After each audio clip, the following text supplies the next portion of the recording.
Alors bonjour chers amis, j'espère que vous allez bien. Euh, Aujourd'hui je ferai la deuxième vidéo, d'accord? La deuxième partie de la vidéo d'hier, à dire la vidéo précédente, dans laquelle j'expliquais comment reconnaître la gamme d'un morceau sur une portée de musique, d'accord? Euh, Au cours de cette vidéo, j'ai expliqué si vous retrouvez un dièse, deux dièses, trois dièses à la clé, quelle formule utiliser pour reconnaître la gamme du morceau. Ok.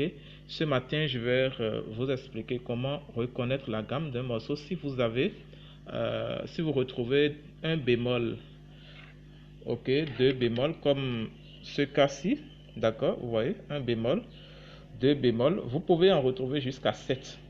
D'accord? Je vais vous expliquer ce matin comment reconnaître la gamme d'un morceau. Ok? Si vous êtes en présence d'une portée du genre. D'accord? D'abord, il faut connaître par cœur la formule idéale. D'accord? La formule qu'il faut. Hier, je vais vous montrer la formule qu'on a utilisée hier, c'est ça? Ok? Le Fa, Do, Sol, Ré, La, Mi, Si. C'est à partir de cette formule que vous allez reconnaître les partitions, les chants transcrits avec des dièses à la clé. D'accord? J'explique ça terre à terre comme ça pour que vous compreniez. Donc, vous voyez, regardez bien. On a le Fa, le Do, le Sol, le Ré, le La, Mi, Si. D'accord? Maintenant, pour connaître la gamme d'un morceau transcrit, ok, avec un bémol, deux bémols, bon voilà, avec des bémols à la clé, on va utiliser le contraire de cette formule-là. Vous voyez, on va commencer par ici, si, mi, la, ré, sol, do, fa. Et c'est ça ici. Si vous ne comprenez pas, essayez de rejouer encore la vidéo, d'accord, deux ou trois fois vous allez comprendre, c'est pas compliqué.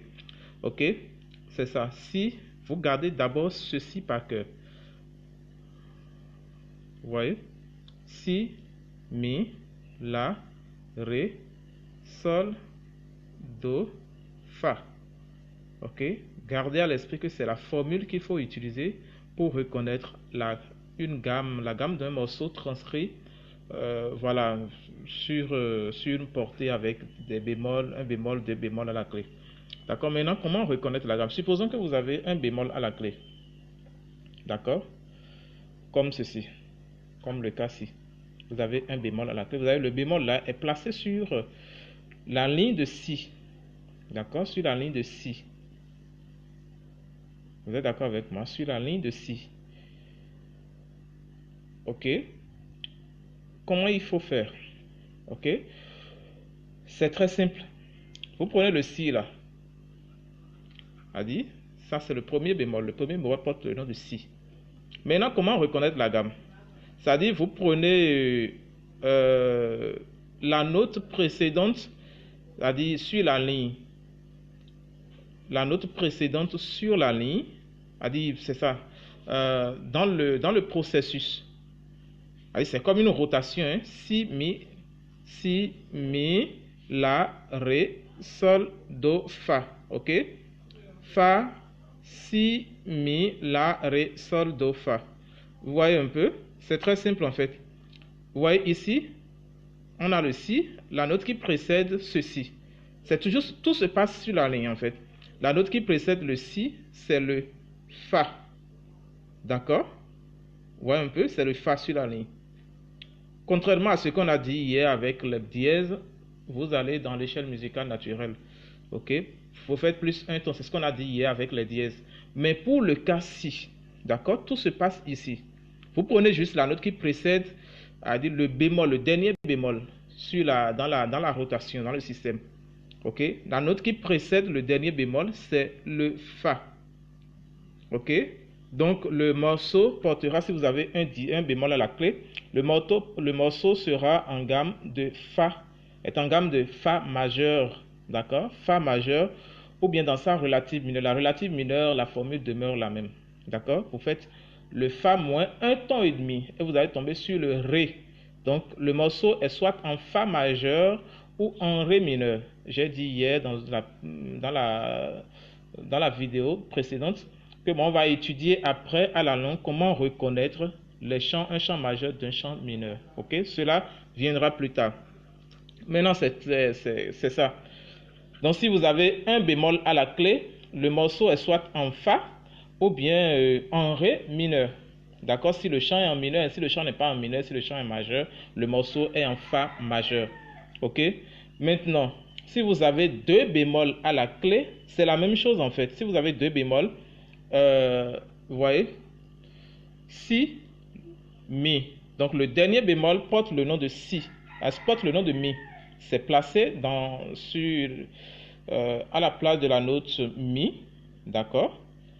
Vous voyez un peu, Mi. Donc cela voudra dire que le morceau est en Si bémol, parce que vous prenez la note qui précède, ok, le dernier bémol, le nom du dernier bémol, ok, sur la ligne. Donc on a deux bémols ici, donc ce qui voudra dire simplement que vous allez prendre le Si, ok, comme la gamme du morceau, ok. Donc le morceau est soit en Si bémol majeur, pas en Si, hein, pas en Si simplement, en Si bémol. Le bémol donne son nom à la gamme, a dit, ok. Voilà, donc soit c'est en Si bémol majeur ou dans sa relative mineure si le chant est mineur, bien sûr. Donc vous faites Si bémol moins un ton, vous allez tomber sur le Sol mineur. Moins un ton et demi, vous tombez sur le Sol mineur. Donc soit le morceau est en Si bémol majeur ou en Sol mineur. Donc voilà un peu. Donc si vous avez trois bémols, on va faire la même chose. Si vous avez trois bémols, vous revenez simplement sur la ligne ici. Ok, le dernier, vous prenez le nom du dernier bémol. Le dernier bémol, c'est le La, d'accord? Le La bémol. Ok, le La. A dit, c'est ça, le La. Et vous prenez la note qui précède le La sur la ligne. La note qui précède le La, c'est le Mi. Ok, donc le morceau est en Mi bémol, d'accord? Est en Mi bémol. Vous voyez, en Mi bémol. Soit en Do mineur. Ok, vous faites, pour retrouver la relative mineure, vous faites Mi bémol moins Do moins un ton et demi. Vous allez tomber sur le Do mineur, qui est sa relative mineure. Ok, nous allons continuer avec la même chose, d'accord? C'est pas compliqué. Oui, c'est ça. J'ai essayé de reporter, voilà, la même formule ici. Donc si vous avez, supposons 4 bémols, bon ça j'avais assuré parce que je voulais continuer, je ne savais pas en fait, j'ai pas erreur, j'ai remis ce. Donc si vous avez 4 bémols à la clé, d'accord, vous prenez simplement, on va voir le nom du dernier bémol, Si, Mi, La, Ré. Ok, le quatrième bémol porte le nom de Ré, d'accord, porte le nom de Ré. Ok, donc pour retrouver la relative, pour retrouver la gamme majeure, d'accord, du morceau qui est transcrit sur cette portée, sur une portée du genre avec 4 bémols, vous prenez le dernier bémol, d'accord, et vous prenez la note qui précède, d'accord, le Ré, le dernier bémol, ça va faire le La bémol, d'accord, le La bémol. Donc le morceau est en La bémol, soit dans sa relative mineure si le chant était mineur. Donc vous faites La bémol moins un ton et demi. Et vous allez tomber sur le Fa. Donc le chant est soit en La bémol majeur ou en Fa mineur. D'accord? Voilà. On continue. Si le morceau était transcrit avec 5 bémols à la clé, d'accord? Vous prenez simplement le dernier bémol, d'accord? Si, Mi, La, Ré, Sol. Ok, le dernier bémol porte le nom de Sol, d'accord? Donc pour retrouver ça, la gamme majeure d'une portée transcrite avec 5 bémols à la clé, vous prenez simplement la note qui précède le dernier bémol sur la ligne. Donc c'est le Ré. Donc le morceau est en Ré, on est ici, est en Ré majeur, soit en Si bémol, est en Ré bémol majeur. Vous m'excusez beaucoup, le morceau est soit en Ré bémol majeur ou en Si bémol mineur. D'accord? Voilà.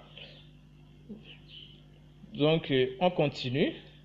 Si par exemple vous avez, disons, si bémol à la clé, ok, vous prenez le dernier bémol qui est le Do, si mi la ré sol Do, d'accord, le dernier bémol porte le nom de Do, vous prenez simplement la note qui précède ce sol, ce Do là, ok, donc le morceau est en sol, soit en sol bémol majeur, d'accord, sol bémol majeur ou mi bémol mineur, d'accord, c'est simple, sol bémol majeur ou mi bémol mineur, voilà.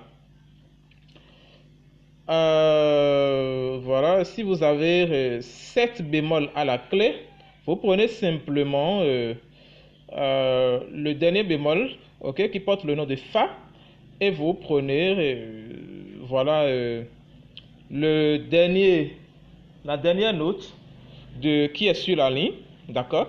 Donc soit le chant est en Do bémol majeur, soit en La bémol mineur. Ok, c'est vrai que bon, sur un clavier, vous n'allez pas retrouver comme ça, il n'y a pas un Do bémol. Le Do bémol, bon, si vous prenez un Do, la note Do, il n'y a pas son bémol sur le clavier, hein, non, non, pas du tout. Mais en théorie, bon, on peut parler du Do bémol. Voilà.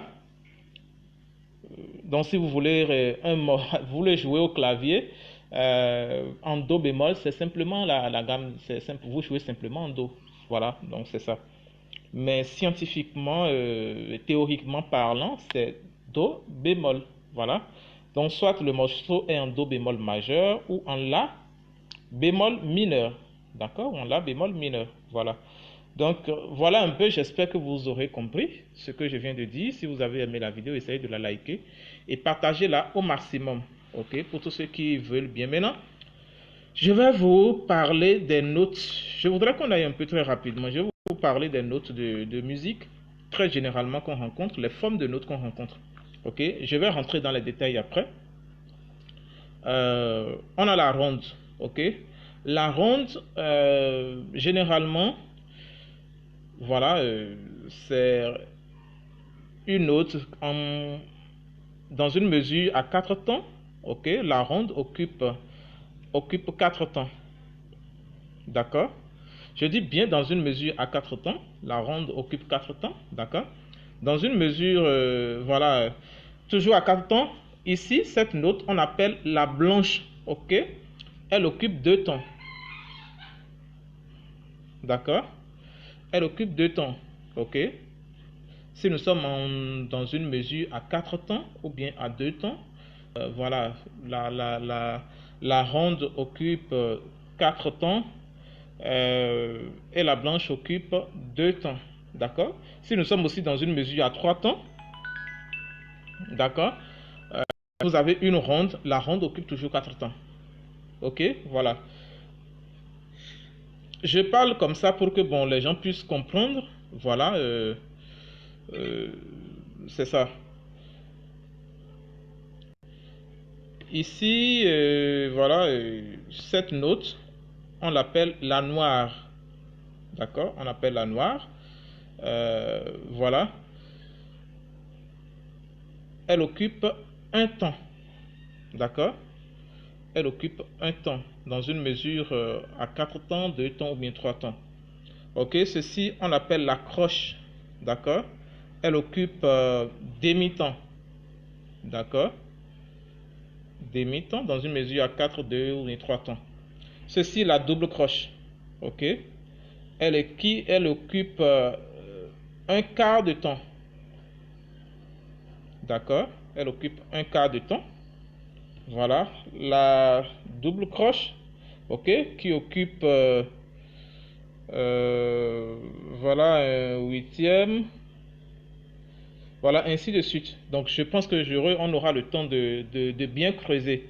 Ok, je vous mets au parfum de cela. La prochaine vidéo portera sur les formes de notes de façon approfondie. D'accord? Ça peut prendre, la vidéo sera un peu longue, mais bon, il faut qu'on creuse et que beaucoup, surtout les débutants, comprennent. Voilà, merci et à bientôt si vous avez aimé la vidéo. D'accord? Likez-la. Essayez de la partager au maximum dans vos divers groupes de chorale et consorts. Voilà, et puis voilà, restez connectés. Je pense que bon, chaque jour, on aura une vidéo de ce type-là. Merci et à bientôt.